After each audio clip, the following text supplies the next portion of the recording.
Well, this is really my great honor to receive the Grand Award from Hong Kong IE. It shows that the industry now aware of the importance of this kind of research work. So I really hope that in the future I can contribute in promoting this kind of technology to the structural engineer in Hong Kong, not only in Hong Kong, but all over the world. As I mentioned, the main purpose is to develop a practical method, to modify the finite element model to increase its accuracy based on a set of measured data. The first thing is to develop a finite element model actually is not that difficult. Based on technical drawing, local engineers basically can do it. However, the accuracy is a question. It's a question mark. If you have a chance, you develop a finite element model, say for example for the Ting Kau Bridge, based on technical drawing. And then now we can do the measurement on the Ting Kau Bridge. Let's say for example under the train loading, we measure the maximum deflection of the bridge. And then we can get the loading and apply it to the model and calculate the maximum deflection. And when you compare the model predicted deflection to the measured deflection, of course they're not the same. And the discrepancy can be very large. Well, it is not uncommon that the error can go higher than 50%. And under this situation, the finite element model is not that useful if you want to use it for vibration control, structural damage detection, or health modeling.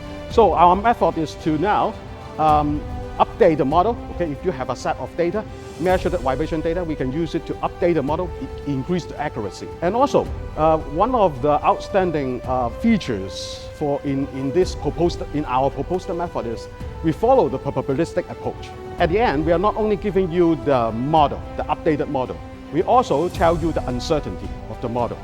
So, well, it can be expressed in terms of like the coefficient of variation or the standard deviation in layman term, And so after I give you the model, I calculate the coefficient of variation of the model.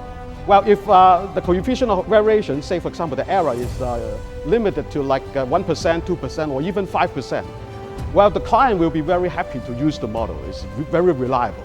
However, if after the calculation, I tell you that, the updated model, the accuracy, the uncertainty is going to like 80%, then you know that you cannot use the model. And then we will suggest, advise the client to do more measurement, extract more information to do updating of the finite element model until they achieve a certain level of accuracy.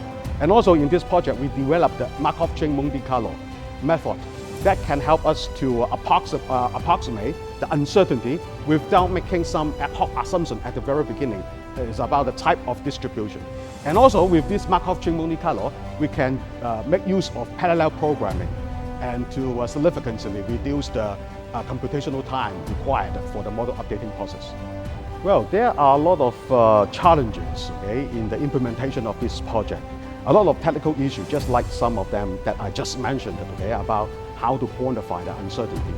But one very interesting thing is how to convince others that our method can really produce a reliable or accurate finite element model. So in this project, we use a real example, that is our Ting Kau Bridge. And also, well, we use the measured vibration data to update the model, and when we try to show others it is accurate, we use another set of data, that is the what we call the displacement inference line. We arrange 10 very heavy vehicles, each of them about 44 tons, move very slowly across the Ting Kau Bridge. And then we put some sensors, GPS sensors, to measure the vertical displacement of the bridge.